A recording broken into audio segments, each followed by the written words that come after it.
Il y avait comme un air de printemps et de révolte citoyenne cet après-midi devant le siège du SMD3, l'organisme qui gère la collecte des déchets en Dordogne. Que vaut donc une politique publique qui mécontente 95% des usagers? Après la mairie socialiste de Périgueux en début de semaine, c'est l'ensemble des partis et formations de gauche du département qui se sont réunis pour dire ensemble stop à la gestion actuelle de la collecte des poubelles, entre points d'apport volontaire et redevances incitatives. On fait une pause, on ouvre une parenthèse. Là, les élus du comité syndical vont droit dans le mur et collectivement, c'est un échec total. Derrière cette unanimité à gauche, il y a pourtant des contradictions avec les élus de ces mêmes partis. Le communiste Jacques Ozou, président du Grand Périgueux, vient ainsi de voter une motion de soutien au SMD3.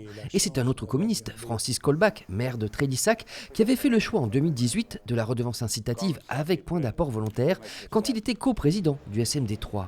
Un paradoxe que n'a pas manqué de soulever ce manifestant. Nous, les élus que nous avons élus de gauche, se battent contre leurs propres citoyens qui sont en colère aujourd'hui.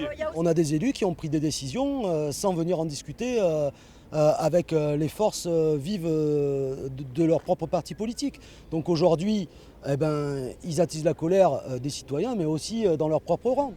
Cette manifestation pourrait en appeler d'autres, alors que le tribunal administratif de Bordeaux, saisi par des associations, doit se prononcer pour une possible suppression des points d'apport volontaires et un retour à la collecte des poubelles en porte-à-porte.